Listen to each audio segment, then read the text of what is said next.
You don't have to believe me, but before last season started, I predicted Tennessee to have an insane year. I thought they would win 10 games, I thought Hendon Hooker would be one of the best quarterbacks in the country, and I thought they were going to surprise some people. To my shock, that would end up happening, as I was there to watch them beat Alabama, and 2022 Tennessee was just so much fun. While I don't think the Volunteers will be as good this year as they were last year, I'm going to make my pick for this year's breakout super team. I'm going to go with Penn State. I was down to the Florida State Seminoles and the Penn State Nittany Lions, but I think this is the year that Jameas Franklin is finally going to put it all together. Their best quarterback signing in school history, Drew Allar, is ready to take over. They have 3 insane running backs, have one of the best interior linemen in the country, and have a defense that's top-notch. If Penn State's ever going to make the college football playoff, this is the year they're going to do it. In today's video, I want to talk about why I'm so high on Penn State, talk about this year's team and personnel, walk through their schedule, and give my thoughts on the team. But I could be dead wrong, and I'll gladly own up to it if it doesn't happen. Let's go ahead and get started and talk about Penn State now. Honestly, last year was sort of weird for Penn State. They had Sean Clifford back for a 6th year, Manny Diaz was the defensive coordinator, and they started out the season unranked. A couple lucky plays went their way and they beat Purdue in week 1. They absolutely killed Auburn 41-12 at Jordan-Hare. Really didn't do anything else in the regular season. The 2 top teams they played were number 5 Michigan and number 2 Ohio State, and neither game was really that close. They ended up losing 41-17 against Michigan and lost 44-31 against Ohio State. Yet, the Nittany Lions ended up finishing with 11 wins and beat a top 10 team in the Rose Bowl. Sean Clifford is now off to the NFL. Their top 3 pass catchers in Parker Washington, Brenton Strange, and Mitchell Tinsley are off to the NFL, and their insane corner, Joey Porter Jr., is also off to the league. Yet, in my opinion, Penn State's going to be better this year. We all know that Sean Clifford held this team back. Was he a decent to above average starting quarterback? Yes, but he was not the kind of guy that was going to get Penn State to the playoff or be able to beat the Michigan and Ohio States of the world. That showed over his last 3 years, and now Penn State finally has a quarterback who I think could be the best in the country. No, I'm not saying he will be, but he obviously has the potential to. For a while, Drew Allar was just your average 4-star recruit, but after an insane senior season, he got bumped up to arguably the number 1 quarterback in his class. He's from the state of Ohio, so he's not from too far away, and Allar even got a chance to play a little bit last year. Immediately when you watch him, his measurables pop off the screen, and you can just tell he has that it factor. He wasn't quite ready last year, and after getting to learn under Clifford, I think he'll be ready this year. Last season, they didn't really need him either though. They have one of the best running back duos in the country, as both true freshmen Katron Allen and Nick Singleton went off, and they provide extreme balance to this offense. Singleton has a chance to be in that same category as Saquon Barkley and Miles Sanders in my eyes, and he still has 2 more seasons to play. They also brought in Trey Potts from Minnesota, who's played a couple of years now, and on the interior of the line, they have Olu Fashanu, who's currently projected as a top 10 pick. As I said earlier, they lose Mitchell Tinsley, Parker Washington, and Brenton Strange to the NFL, so who on earth is going to step up for them? That to me is the only question mark on this team. This is where things get somewhat worrisome for me, as they don't seemingly have that number 1 go-to player. They will return Keandre Lambert-Smith, and they also brought in one of the top wide receivers in the country in Dante Cephas from Kent State, but they're going to expect some younger guys to step up, some former 4-star recruits to step up, and maybe even transfer Malik McClain to step up. One thing we do know is that Penn State consistently develops great tight ends, and I do expect Theo Johnson to step into that role.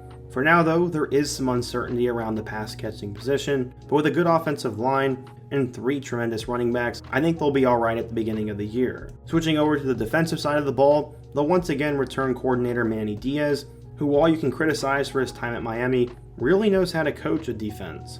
Starting with those linebackers, Abdul Carter had an insane breakout freshman year, and then they'll also return Curtis Jacobs, who could have easily went on to the NFL. The secondary looks pretty good as well, as Kalen King led the Big Ten in pass deflections, and Johnny Dixon is someone I'm also really excited about.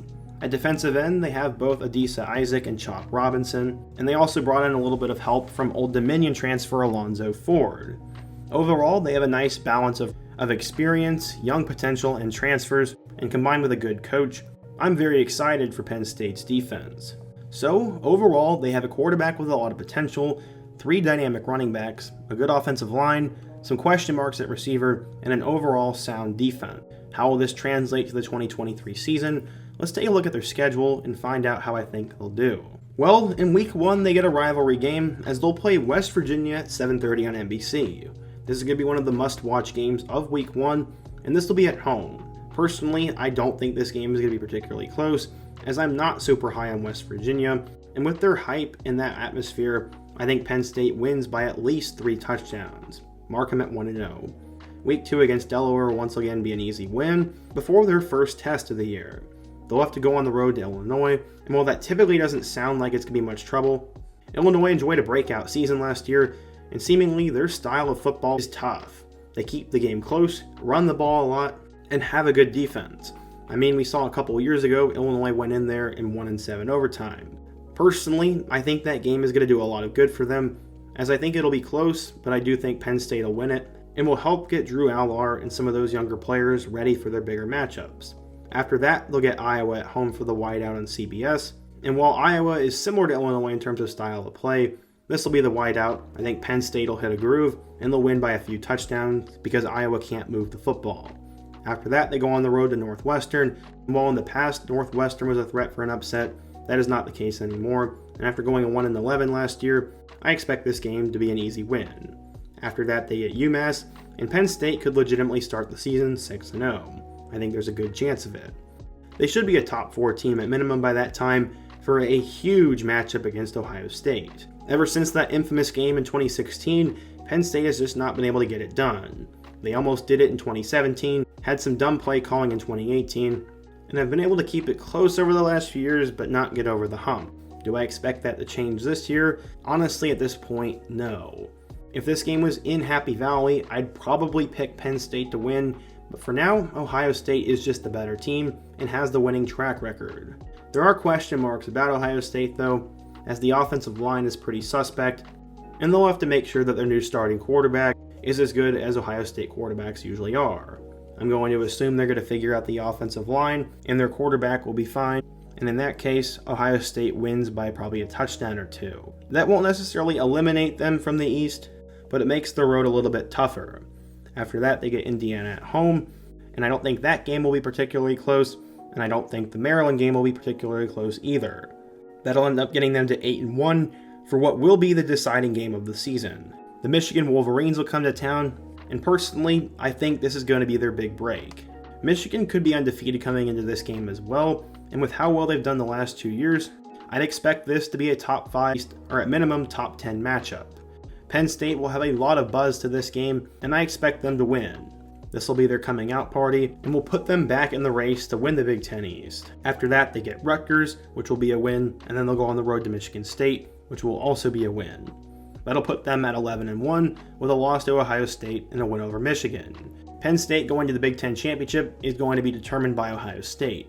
If Michigan can somehow make it 3 years in a row, then that at least gets the Buckeyes 1 loss, and if they stumble along the way for another game in conference, then that would put Penn State in the conference championship.